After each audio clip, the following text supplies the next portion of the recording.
Yours looks better than mine. Yeah. I my settings turned up. You can probably turn yours up. Right? Ready. We're live. Welcome to Books You Never Read. Except for those we have. I'm Nicole. And I'm Jason. And this is episode 66, where we'll be discussing The Mountain and the Sea, the second part of our reading. Week 2, as we like to call it. Mm-hmm. It's chapters something through chapter something. You'll have to look in the description box below. The more we do this, like, the more complicated it's becoming. I like what you did, though, with, like, here's if you are in the Audible. Yeah. That's helpful. That's back from my teacher days when everyone was coming out of a different version of the book and we had to figure it all out. But anyways, if this is your first time joining us, welcome. Please interact in the chat. And if you're catching this on the replay, please interact in the comment box below. We love to hear what you're thinking about the book. And before we get started, please make sure this is the video you really mean to be watching. Thank you, Peggy. 19 through 34-ish. We talk about the portion of the book as if you have also already read it. So if you have not read chapters 19-ish through 34-ish, back up. Go back to the previous video. Get caught up there. Okay? We don't want to spoil anything for you. We don't want to ruin the book for you. Unless you like that kind of thing. In which case, come on in. We are also on YouTube Music, playlisted as a podcast. And we take the discussion a little bit offline on ye old Goodreads, if that's something that you're interested in. We're a community at Books We Never Read. The invite link is in the description box below, and it'll be good for about 20 more days. So, let us know. Should I pull the trigger on this Instagram? I've been saying I'm going to do it for like months and months and months, and then I just haven't done it. Should I do it? Like, do we need one? Is that a good way for people like catch up with what's going on? And it might be easier for people to go back and check what the reading is on like Instagram than YouTube because they spend more time there. I spend all my time on YouTube, so let us know if it's helpful. I don't know. Cool. Well, let's do this. Peggy! She's like, if you don't get out of here, you're going to learn that Steve's girl was murdered. You are correct. Yeah, that was sad. Yeah, it's kind of sad. I mean, like, he's like, I didn't love her, right? And that's fine, but you want to love somebody to care about the fact that you got him killed. No, you're right. But it makes it easier. No, it doesn't. And it's because he was like blabbing his mouth about. And he saw the little like dragonfly, just like, let's talk about your work. Yeah. But it was too late. Yeah. Too late. Good morning, Shelby. Good morning, Allison. We don't know anything about the professor, that he was talking to. Because we specifically said, I hope he doesn't die. Wasn't that last week's reading? Or was that this week's? He gets that professor to come, the one that modeled Avram off of. I feel like that was last week. That was this week. Was it? Yeah. Oh. I guess we haven't talked about it, but I hope he didn't die. I reread last week's. Yes. Because as I was rereading week 1's portion, I was like, I definitely remember reading this, but I was not comprehending it. Yeah. I was hearing it, but not processing it. And so I definitely have a better grip on the story this week, I think. Yeah. Well, one night you told me that you didn't want to stop reading. And that's good compared to last week. Yeah. So. Yeah, because they started, communicating. Yeah. For real. For real. Okay, I'm going to skip straight towards the end of what we read this week. I'm doing it. Was there an octopus in her room? I don't know. By her, I mean Hanwen. Yeah. Maybe. She just kind of had that paranoia of eyes on you, and that, doesn't mean anything, necessarily. But... Do you know why I had Barracuda stuck in my head yesterday? Yeah. That part was really cool, with the octopus changing into all the different forms. So he watched her the whole time she set up that communication. Yeah. The whole time. Yeah. Ooh. Yeah, that was really neat. I really enjoyed that. I think that if an octopus, I feel like Alpensitzig would have detected like the movement of the octopus, right? Like the octopus knows how to be sneaky, but it doesn't understand stuff like that. Mm-hmm. And so I feel like they would have known had something come in. But I think it was just kind of in her dreams. Yeah. You know how like you have a dream and you wake up and you're like, I know you didn't do it, but I'm mad at you for a second. Yeah. Right? Like, well, and when we first met Han, she was dreaming about the cephalopod mom with her eggs, and so we know she dreams about these creatures. Yeah. All right. Well, I mean, let's start doing this in an orderly fashion. Well, we are. We just started at the At the end, end, so we'll okay. just scooch back. Okay. Okay, so what are your thoughts on the progression of the story? Progression of the story. It is moving. We are beginning to communicate, which I think is good. A lot of my highlighted notes and things, and I'll get to that in a second once I remember like what order they're supposed to go in, are about sort of like the knowing of an alien mind, you know. And there's a lot of interesting talk in this reading about how, like, especially in comparing the octopus to the Tibetan interfaces of the way their drones work, where it's like autonomous, but there's a brain, but it's mostly doing its own thing. And then sometimes it comes back under centralized control. And it makes it sound like that's not how we operate. And maybe it's just more so not how we operate, but it is how we operate. Yeah. Your feet are often like doing a thing, and like people have like ticks and they're doing stuff. And certainly not most of us is autonomous, but we have a lot of autonomous behaviors that then we think like, oh, I was doing that on purpose, and we like rewrite it from the backside. Our heart and our lungs do sure. their whole. There's all those processes going on Yeah. without us thinking about it. Yeah. But I guess it's controlled by the brain. Yes, but it will at least like the nervous system, right? And, Right. and like our concept of a brain is weird, but just because it's the biggest bundle of nerves, you know. But it's certainly possible to have a distributed brain, you know. But I think all that part is really interesting, I guess, comparing the octopus to certain types of technology.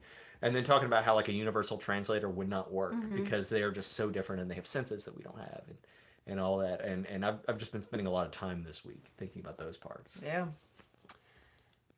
What attacked the monk? Monkeys. Okay. I wonder why. I don't know. That part wasn't really obvious. We are led at this point to believe that it was monkeys. Right. There's no reason to think it's not. Yeah. But it could have been an octopus, I suppose. And that part of the story was strange. And really the only reason it really happened is so we can have this conversation about the AI and the distributed mind.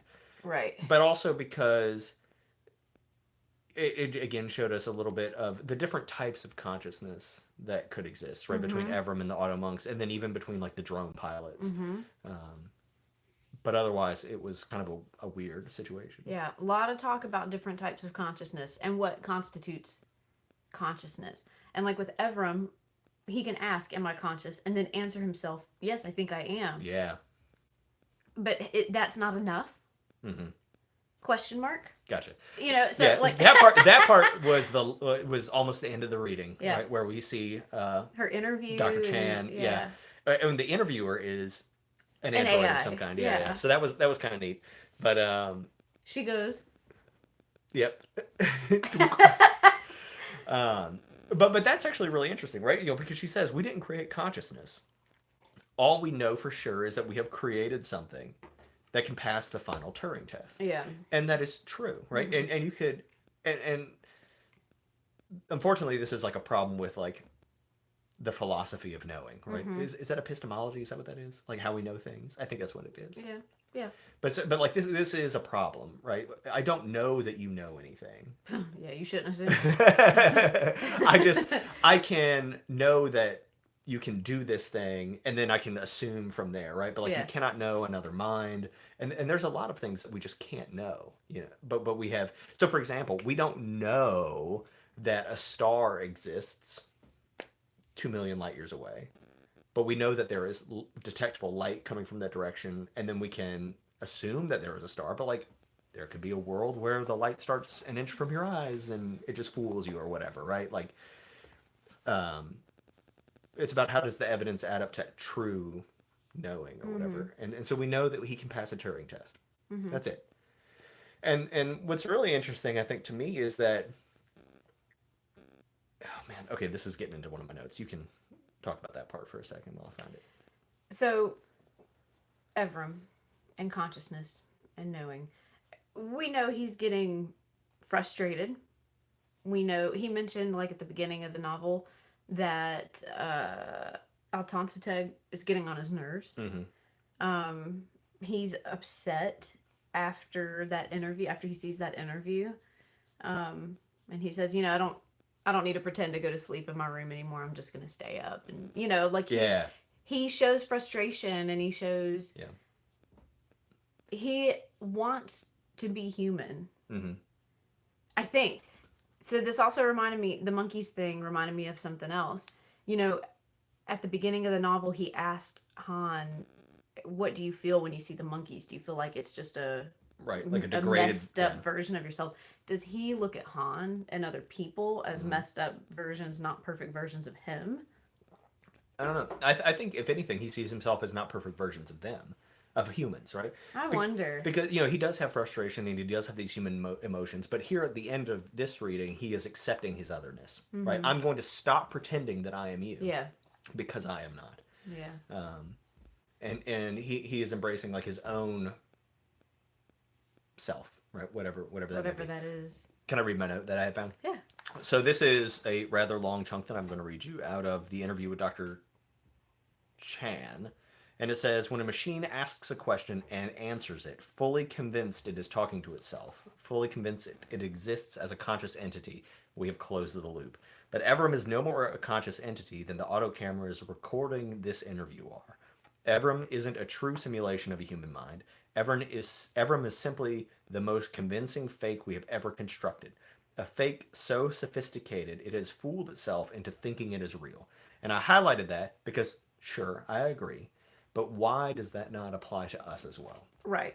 And I think that ultimately, like, it does. That explanation to me says, yes, this is consciousness. Yes. I think I agree. I don't think there's any... We're living in a simulation anyway. We are already, odds are. Yeah. We are already convincing ourselves that the reality that we see to be true is real. Right. And even if we're not in a simulation, even if that was just like the hard line for you, the world as we see it is not as it is. We convince ourselves all the time that this is reality. And this isn't like directly relevant, but like in my mind, these are somehow tied together.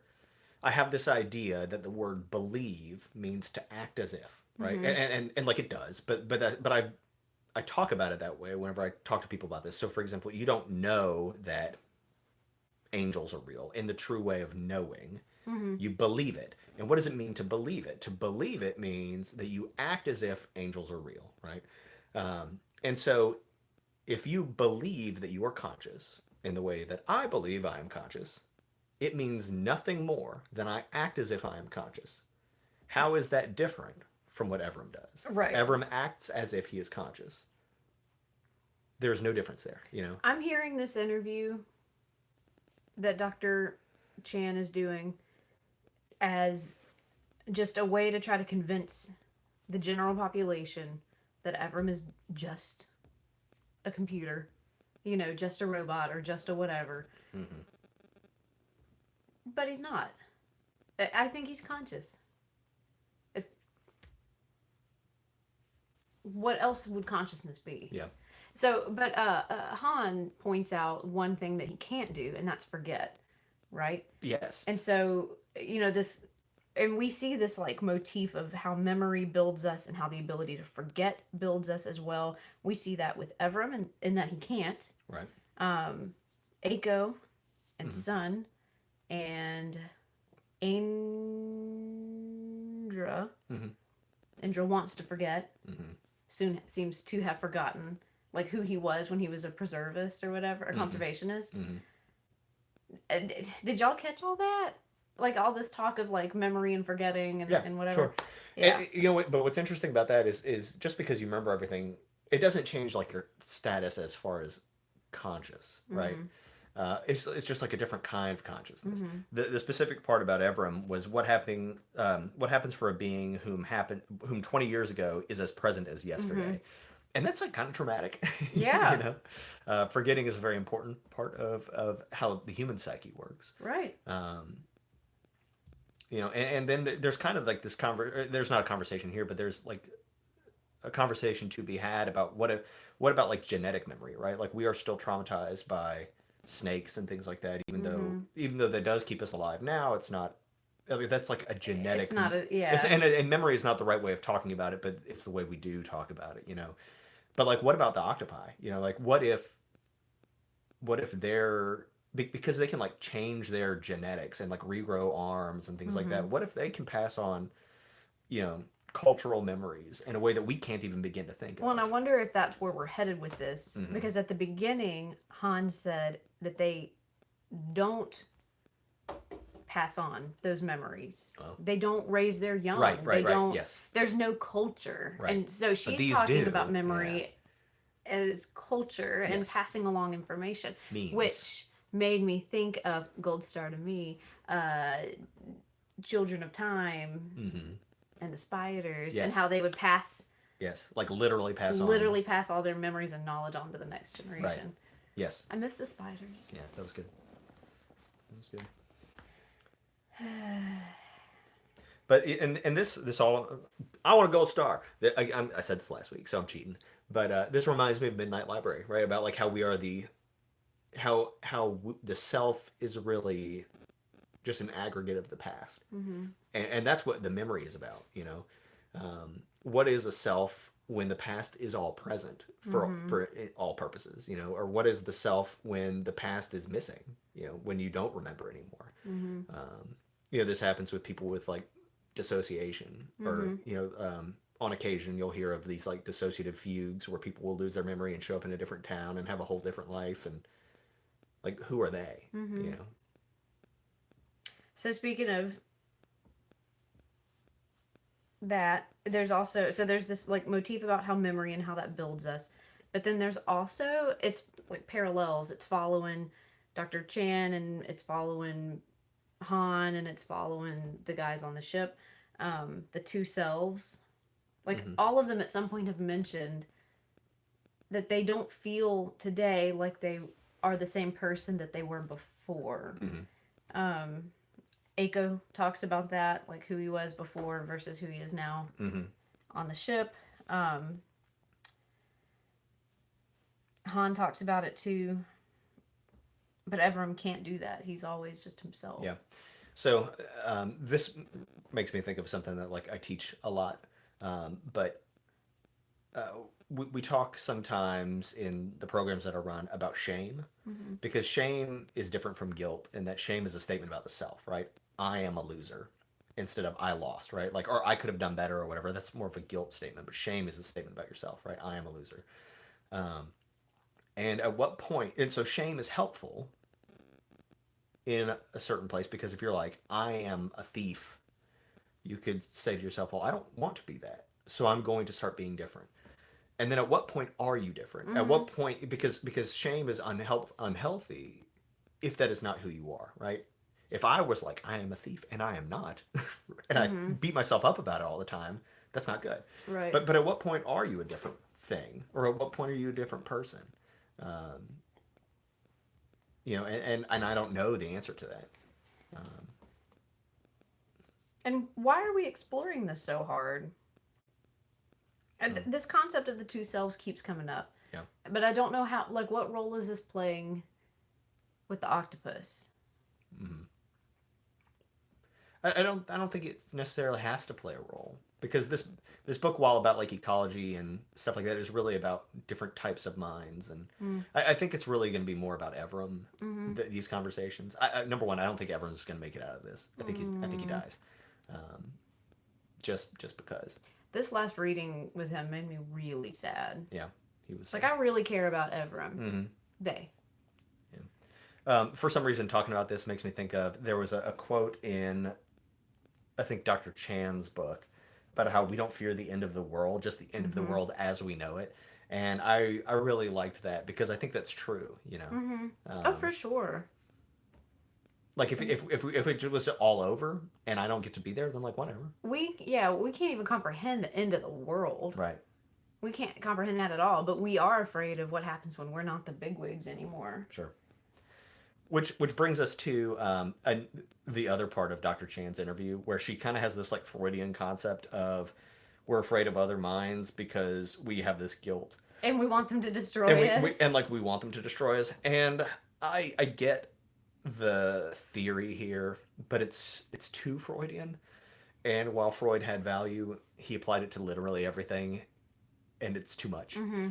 And so like one of the quotes specifically was, It's a revenge fantasy. We're so ashamed of what we've done as a species that we've made up a monster to destroy ourselves with. We aren't afraid it will happen. We hope it will. We long for it. I don't long for that. I Well, want to be friends with the Google AI. well, so this is part of me is like, I don't know, man. People aren't like that, but people are like that. And what's really interesting is people do, in a weird way, long for the thing they fear. Sometimes, It removes ourselves from responsibility. Mm-hmm. Well, the world as we know it has ended because this Yeah. thing that we created out of great intentions Yeah. has destroyed us. Yeah. Like it's a way for us to, even if internally we acknowledge that it's our fault, we can push that blame off on something else. Yeah. But I think about like, there's people out there who like are ready for like a zombie apocalypse. And like they're part of them is afraid of it, right? And that's why they're preparing for it. But those people are also like ready for it to go down. Bring it on. Yeah. They want to be heroes. That's different. Maybe. They're going to get ate, but I'm not here for it. I mean, me neither. I'm good where I'm at. But like that's kind of like what I thought of here, where, and that's almost a similar thing, right? The destruction of mankind, but we're like egging it on. Mm-hmm. I'm like, what is that? And have people always been like that, or is that like a symptom of like the modern world? And I don't know. I'll have to think on that. What's up with Aiko's mind palace catching on fire? I don't know. And he's like really being haunted by like Thomas from part 1 who got like clotheslined in half. Mm-hmm. And his friend Indrum jumped off the boat. Yeah. Because he was worried he couldn't forget. Yeah. Well, because he killed everybody. Yeah. Yeah. Man, that was crazy. That's crazy. How do you have a world that's so incredible that you can create something like Evram and still have something like slavery? God. That world exists now, right? Like I yeah, know. yeah. And it blows my mind. Yeah. Like we have so much capacity to do so much good and have so much growth and potential. Yeah. I think it's a symptom of the way maybe not every culture in the world, but at least the West we see people and we talk about people as machines. And what's interesting is that this hasn't always existed. This is a symptom of the Industrial Revolution and sort of the beginning of that age where we first created machines, and then we started understanding biology around the same time using the language of machines. And I think that we have begun to confuse it, and we see people as cogs in a machine, and we see people as even now the way that I'm talking about people, we are programming. Are we conscious? Are we not? We just fool ourselves. We're the same as a robot. Blah blah blah. We talk about it that way. That doesn't mean it's not true. It doesn't mean that we're not biological machines. But we need to, I'm going to use my word again, believe that we are more. We need to act as if people are more, so that we treat each other with respect, and so that we, can do better. And I talked last week about like how our skin. We talk about it as it's language again. Our skin is the thing that separates us from each other, but it's also the thing that connects us. But we think of it as the thing that separates. Do you remember that? In the same way that like a door, we think of a door as the thing that separates outside from inside. But it's also the thing that connects outside and inside. And we all think of ourselves as separate, and we don't think of ourselves as connected and interdependent. And we definitely have trouble expanding that beyond humans to the environment and to other creatures and things like that. And it makes it easier to do. It's easier to be bad to an other than it is to a self. And so part of this conversation about what is a self, I think, is really pushing that like a self is an ecosystem. In the same way that a mind is a bunch of different cells and a bunch of different neurons acting in unison. Why is that all that a self is? Right. Because a self is also past moments of the world being processed with this thing. It's interactions with other people. It is the interaction with your body and the things that you eat. And, Yeah, that's definitely a huge like theme that the author's building. We see that with Aiko and how he's gotten into this situation because he did not connect to other people. He did not remember those girls' names, you know, who were probably also slaves. He was not remembering the people on the boat's name. But then once he does start remembering their names and putting pieces of their personalities in his memory palace and all that stuff, he's become much more compassionate. Yes. You know, he tried to connect with Indra, and he does connect with Soon and all that. And I think that the author's building this whole portion to show us the dangers of not connecting. The guy, I can't, what was his name? The Russian guy, maybe he was Russian, I don't know. But the guy that went on the date with the girl who got killed and she had the Rustam. 0.5 and you know, he didn't really connect with her. He kind of used her as just a talking point, you know, like to get some stuff out of his head. And he turned himself colder towards her once he learned about the 0.5. Oh, she already has what she needs. She already has the connection she needs. And that's not a real connection. Yeah. It's fake. I think the word compassion they use is probably, that's probably like what I'm trying to say. And like maybe that's, you know, consciousness is not enough, but like compassion has to be that next step. And like Evram, I think, is struggling with that, which is interesting. Obviously the ship, which is not necessarily conscious, but has no compassion, right? It's a different thing. And that ship was crazy. Yeah. Well, and the auto monks are not compassionate.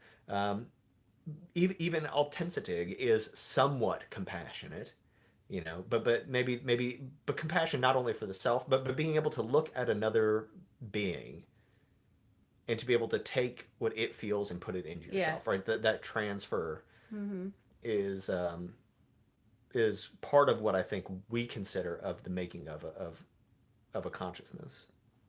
Yeah, speaking of Altan's Teg and her compassion, she's taken off the bad translator and let the good one be there. Yeah. That was nice. Yeah, it was nice. My favorite part still is this fornicating thing not working right? And she's like, it's working. What a chuckle. Sorry, did I get you? No, I'm good. But that's cool that, you know, she did change the interpreter. Yeah. She's grown closer now to Han, even though she's told her, like, I'm gonna kill you if I have to. and, like, shouldn't you tell Evram? Yeah, I don't know. Maybe. But then he might just try to leave on purpose just to end it. Yeah, well, he might try to kill you. Oh. I don't know. Yeah, where's this going with Evram? I feel bad for him. Yeah, sure. I think I feel bad for everybody. Yeah. Yeah. Oh my gosh, there's so much chat going on. I know, it's been blowing up today, and we have not. We have not even. And that's okay. That's okay. Yeah. Y'all don't need us. Oh, okay, so. Well, let's hit something. Y'all don't need us. I do have. Okay, we talked about this last week and assumed that Dr. Chan is the person behind the doing the interviews where people are getting killed afterwards. Is that true? Are we sure? Did it confirm that is Dr. Chan giving those interviews? I don't know. Somebody's gonna have to explain that to me because that wasn't. At what obvious. point did it actually say, like, because she's never introduced the Platinum Nils, right? Is Platinum Nils? We definitely called her Chan last time. Yes, but I don't know that it is. Well, and then but it seems the cops have indicated to Rustam that it's this lady who's involved with the New Ottoman Animal Society or whatever it is, you know. And then she, whenever he questions her on the ferry at the end of the reading, she acts like she's never heard of that stuff. But we have every reason to think that the cops are correct. You know, I don't see why they wouldn't be. Yeah. Okay. So Peggy also says that she's confused about that. Or that was earlier in the reading. I was also wondering, Shelby, if Cameron is a 0.5. Who's Cameron? Cameron is who's coming out of the Oculus, but he says he has like class and. Yeah, that's interesting. Could be. I wonder. I wonder too. She's the kind of person who would have a 0.5 for sure. You know, she just doesn't make connections with people. And... Yeah. Even if it never confirms it, I'm going to believe it. I mean, Why wouldn't it be? yeah, I mean, she doesn't really do well with other people, and Mm-mm. and like Cameron's always available. She Mm-hmm. never like calls and he doesn't answer. Right. At one Mm-hmm. point, she turns it on and he's like cleaning the house Well, when that's she wakes up. when she wakes up. The thing's on the ground, and he's like doing dishes, and Yeah, it's he's a point five yeah, for sure. I had not thought of that. That's a good catch. yeah. Oh, the Dog Island thing is real, says Peggy. I was gonna look that up. I don't want That's to. I don't want to know.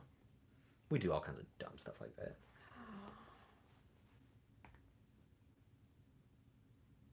okay. Dang it, You know, actually, part of that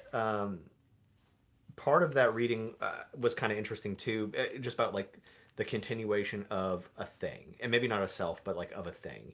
And that part of the book talks about how Byzantium becomes Constantinople because becomes Istanbul. And what is that, right? Like, is it the same place? Is it not the same Yeah. place? You know, does changing the name of something change what it is? No, it doesn't. But at what point is Istanbul not Constantinople anymore? Is not Byzantium anymore? Um, you know, and I think that's kind of interesting Mm-hmm. because it's all a construct, right? Mm-hmm. It's not real. Peggy said Nicole is my favorite. Congratulations. Thanks, Peggy. Mine too. Thanks. Somebody asked if the chin swipe works if the little robot has a beard. I think that was Shelby.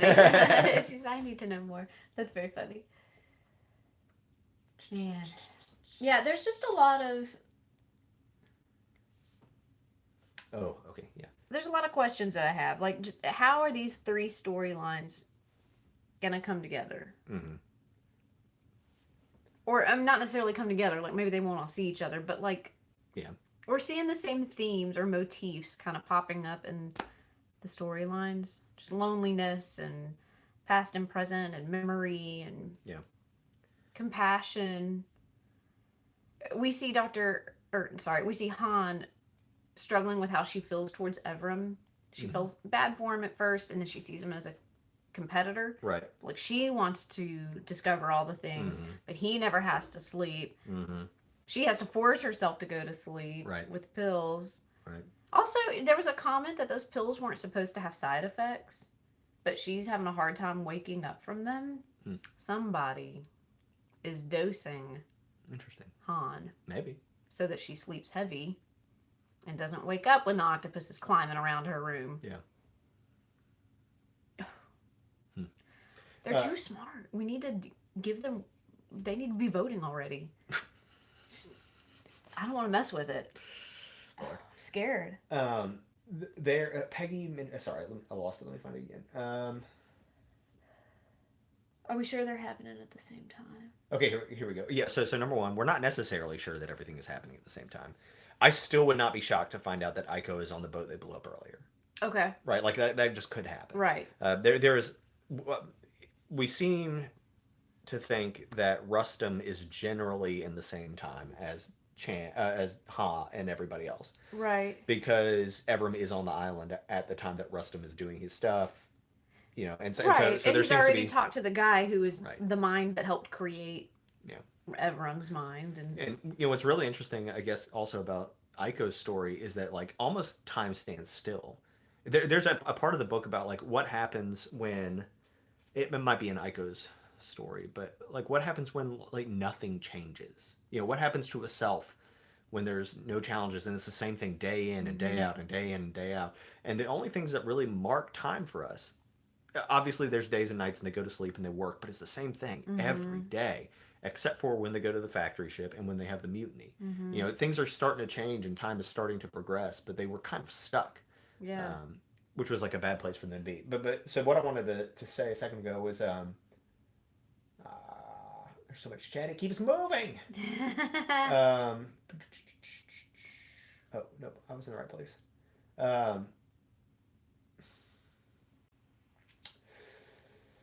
It's Istanbul, not Constantinople. Where is it?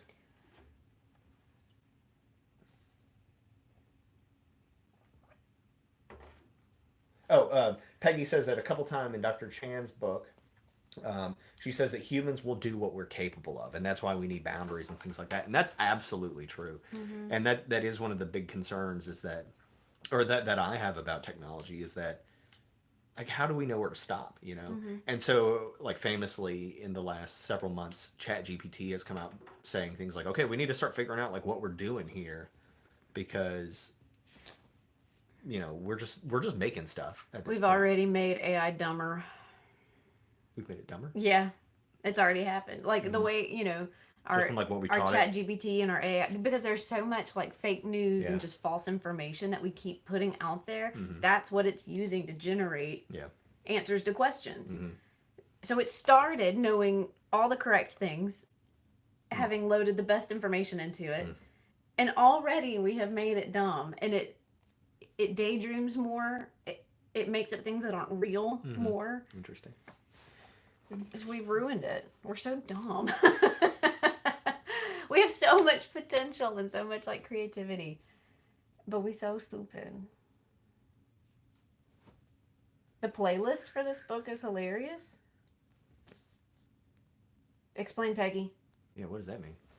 I've been using AI to make photos of octopi. I'll have to post them on the group, but I just been doing that because it's fun. So yeah, some have been really cool.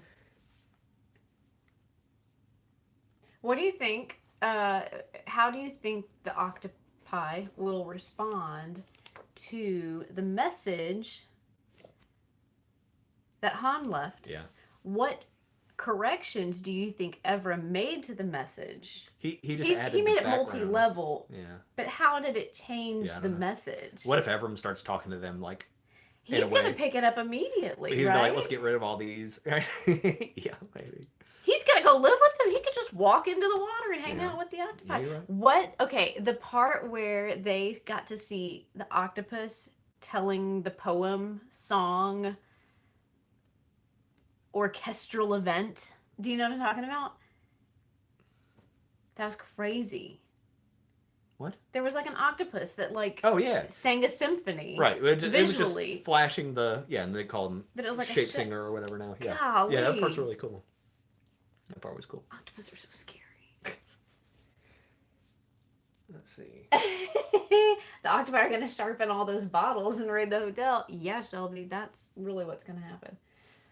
All the songs you sing as you read, and there are a few funny and simple song and the one about the end of the world. I've been singing the end of the world as we know it song too. You're right. This book does make its own playlist. Man. Yeah, talk about like the songs you sing. Nicole was singing Barracuda all day. Maybe that's why we're talking about this now. But... And I hadn't made it to that part yet. I don't even like that song, but it's been playing loud in my head. Yeah. But so far, I'm really enjoying this. You know, and not necessarily because of the action, even though like whenever there is action, it tends to be good. But this book is asking really good questions. You know. Yeah. And really making me think about these things. Not that I think there's really any answer. It's just questions. Yeah. Yeah. You know, whenever we're talking about like we fear this AI mind that might put us to out to pasture or whatever. You know, Dr. Chan is kind of talking about how we want to make this thing that we don't even really understand in ourselves. Mm-hmm. Yeah. And so, like, does it matter? Like, does it matter if we understand the consciousness of AI? Because we don't understand it in ourselves. Yeah. And so, like, could it kill us? Sure. I mean, yeah, but also we could, and I think that's the thing that's scary is not that part of it is that it's smarter than us, but I think all other minds kind of scare us because even though we can communicate and can understand, at some point there is a wall where you do not know the motivations and intentions of this thing. And that's kind of like what Rustum is doing. He's trying to get behind the wall of Evram. Do we know what project Rustum is working on? We don't know what the point is, but he is definitely trying to get into Evram. But Dr. Chan created Evram. Yes, which is why I don't think that's Dr. Chan. That's not Dr. Chan. It could be, but I don't think it is. Huh.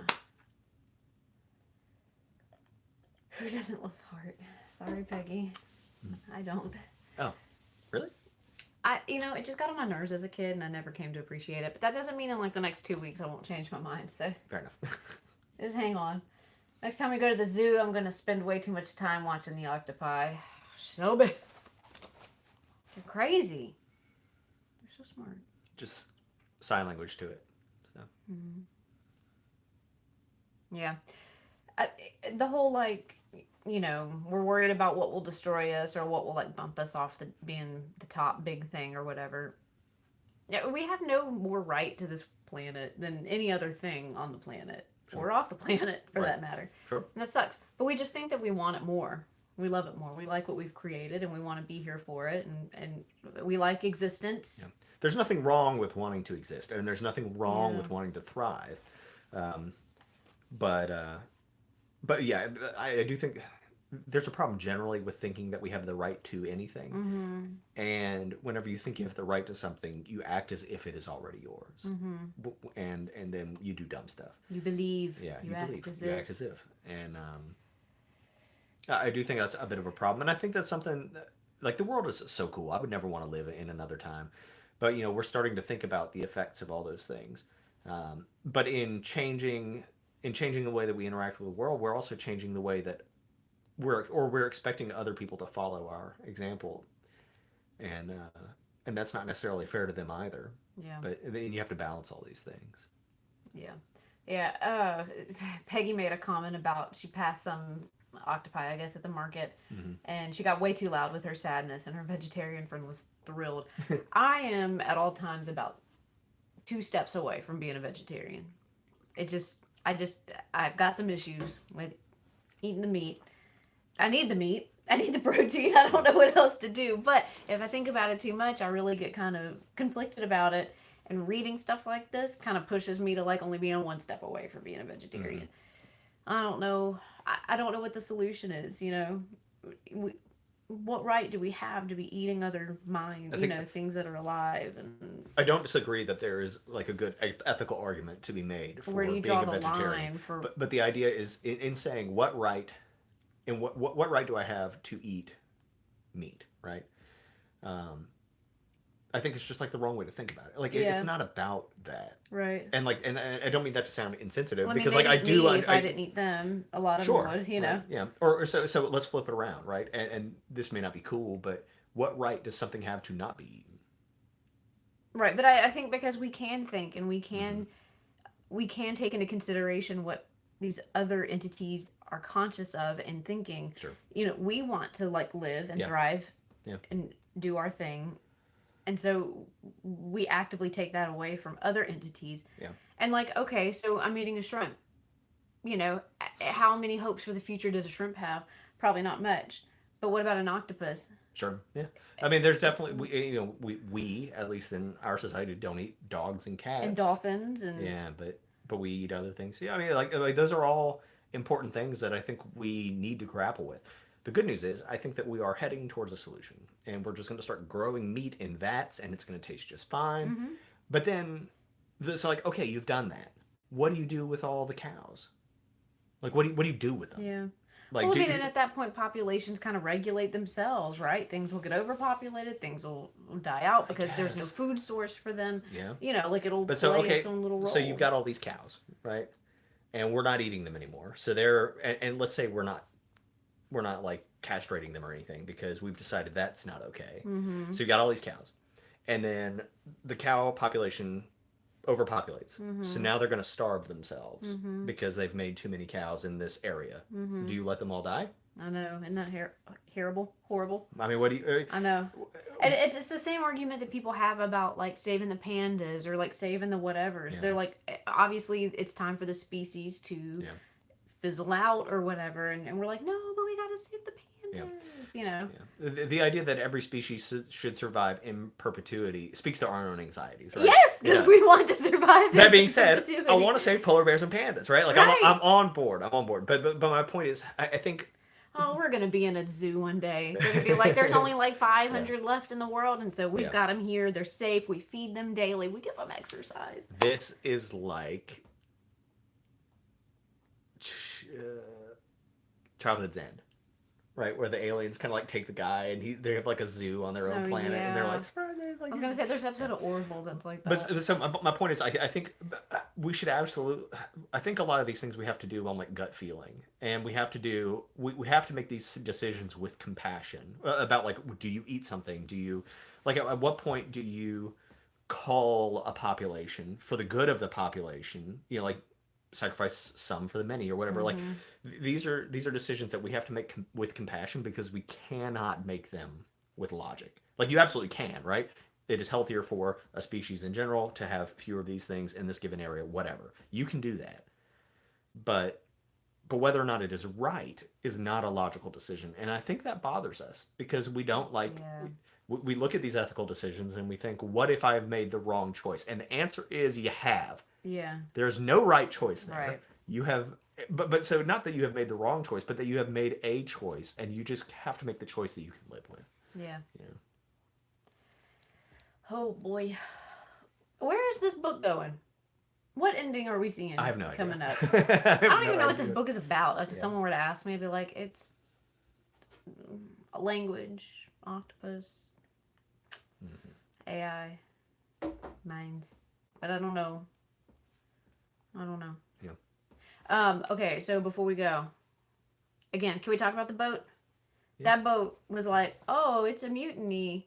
Sure, I'll go the direction you want me to go. And when they woke up the next day, it was like, tonk, tonk, tonk, ding. Like, Yep. what? It was Yeah. crazy. How did it even do that? Well, and there's kind of a hint that like the AI on these things isn't that great because they've had to dismantle a boat before that went insane and process its own crew because protein is protein. Yeah, they're like, man, stick them in Yeah. the fridge. What?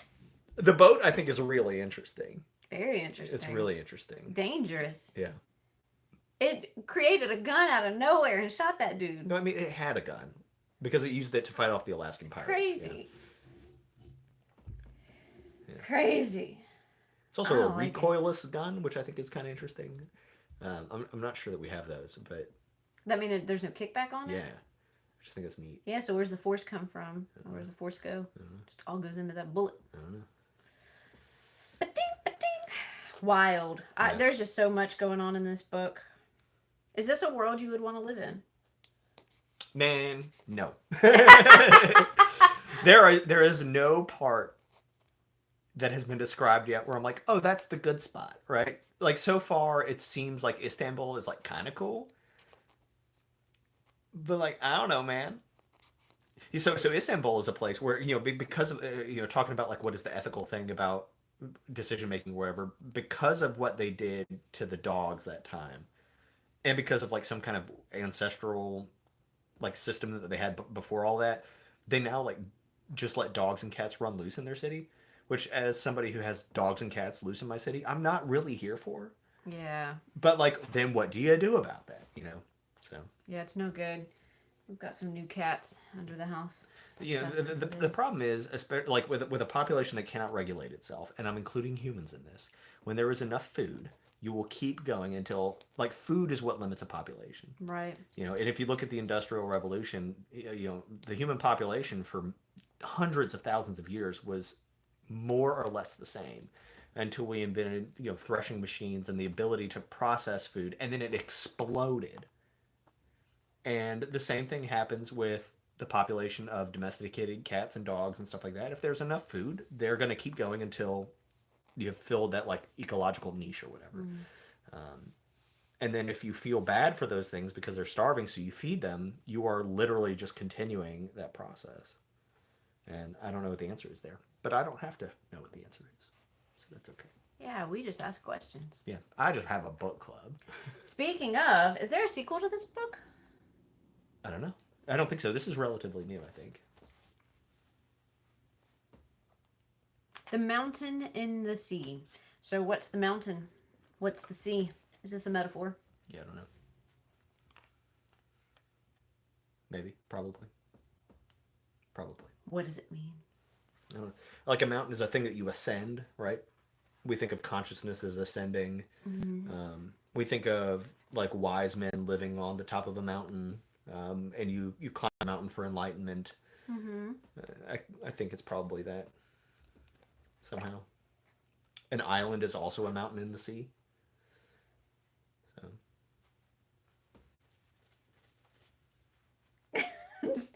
Peggy watches a lot of Nat Geo or something. She knows all about all these different places.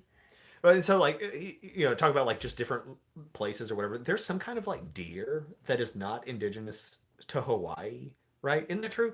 There's some kind of deer that's like not indigenous to Hawaii, but somebody brought them there in like the 1800s when we did stuff like that, and they have like tore up everything, and they're destroying ground nesting birds and like all kinds of stuff that like lives in Hawaii. And so they have to go and they have to call the population because it's harmful to everything else. So let's say that you want to protect everything, right? And that's a problem. Whenever you say, when you say, I want to protect all species, good luck. Because some species are trying actively to harm each other. And that is how they are built and function, Yeah. And so, do you kill off the deer to save the birds? Do you let the birds go? And on that topic, I think that we are moving much toward going back, or we're moving towards recognizing that native species matter. Yeah. Like things should be. We've done all this like cross contamination and like pythons in Florida and like just all kinds of things that didn't belong there originally that have taken over and have messed up the ecosystem. Yeah. We're much more conscious of that now. Yeah. Whenever you hike, there's this concept of leave no trace. So you can go and you can enjoy it and you can be there, but whenever you leave, no one should ever know that you were there. And part of the problem is that we say, well, humans have done all this to the natural world, but we ourselves are part of the natural world. And part of me has a problem with that line of thinking. We are the invasive species. What are you talking about? So yes, but like what we're doing is not unnatural. It's what we do. Yeah, we like to draw the difference and say that we are this thing and that is nature. And so, but then like, what does that mean? You know? Yeah, that hike where we left no trace, there was accidentally like a spur seed on our boot from a whole other country, and we dropped it off there, and now it's going to take over. And that's what we do. We are the carriers of seeds and disease, and we are the creators and destroyers. Peggy says, mongoose in Jamaica eat stuff. Oh, man. All right. You got anything else? No, I think we have hit on everything that I wanted to hit on. So, hit on. I don't know. I don't know. That was dumb. I'm sorry. Not only are we finishing reading 2 today and then starting reading 3, but today we are announcing our next book, which Nicole has picked. So you know how that's going to go. I'm just kidding. I don't officially know what it is. I'm still going back and forth. So at some point we'll put out a short announcing our next book, so you can go ahead and get that. But we're going to do something a little Peggy less says, wait. Cerebral. One thing. Oh. She's typing.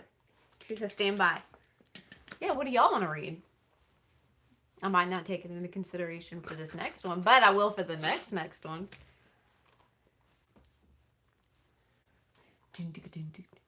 I think what we're going to start doing is swapping books. We'll each pick one, and that's what we've been kind of doing lately.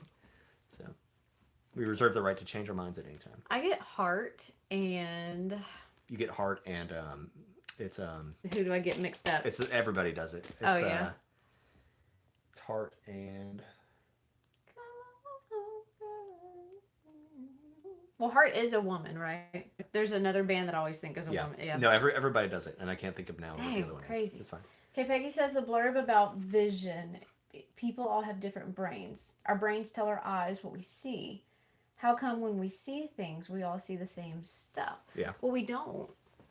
So that's true, is that we don't, right? We do probably perceive colors in some slight variation. Definitely people who are colorblind see them differently. There are some people that see colors associated with numbers. And, what is that? I don't even remember what it's called.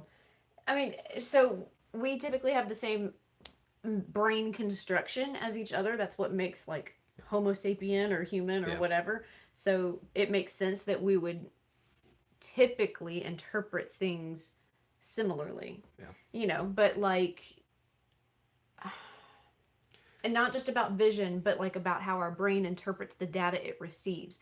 Our backgrounds can have an impact on how we interpret that data. You might hear a child screaming outside and think, gosh, that's such a wonderful sound of children playing and having a good time.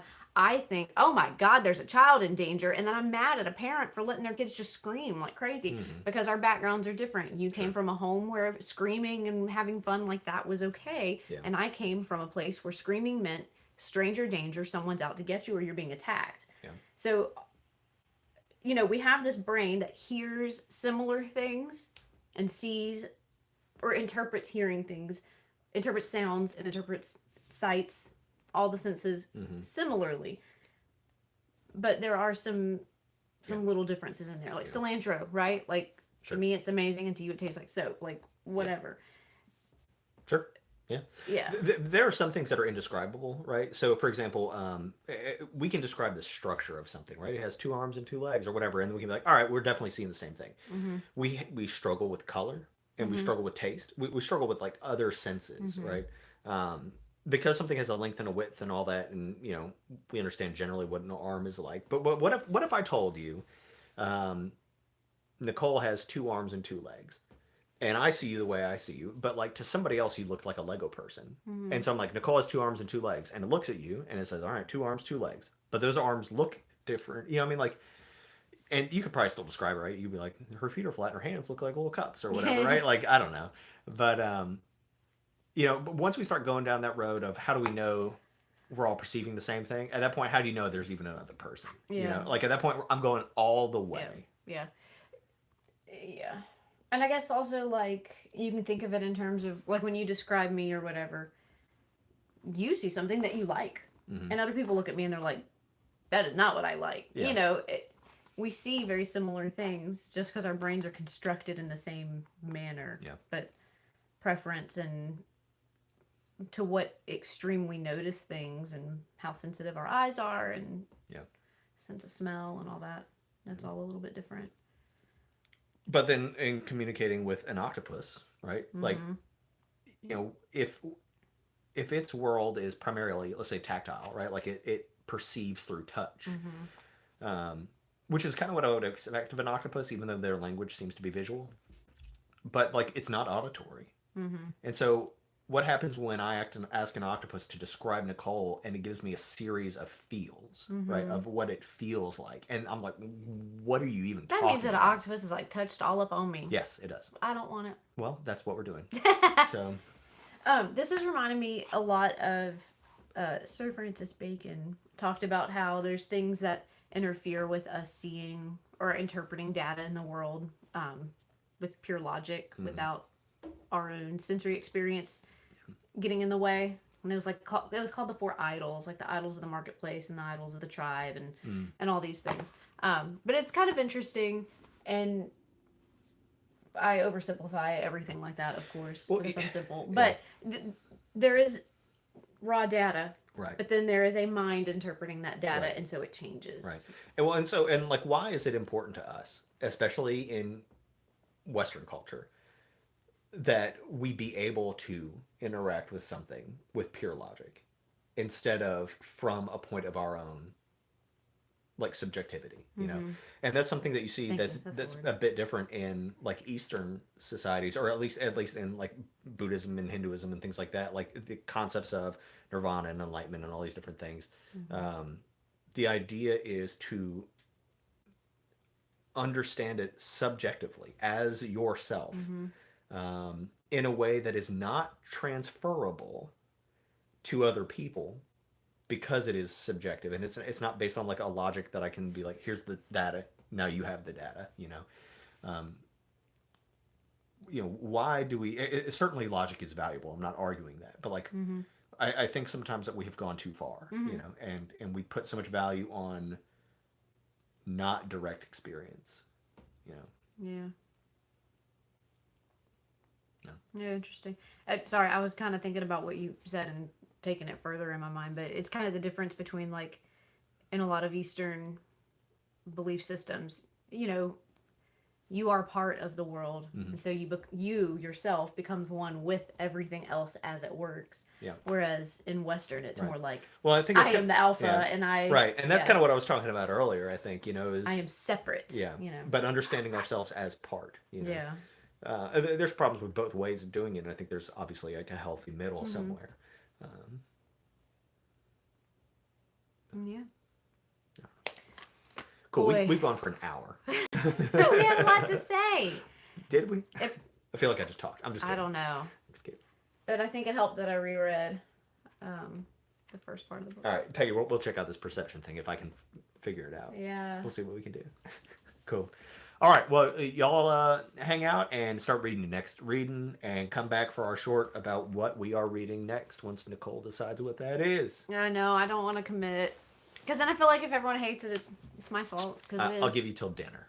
No, we're going to knock this out. We're about to post it. All right, sounds good to me. You just got to do it. Just rip that Band-Aid off. All right, cool. Happy reading, guys. Thanks for being here. Bye. Good job. I'm trying. I was just going to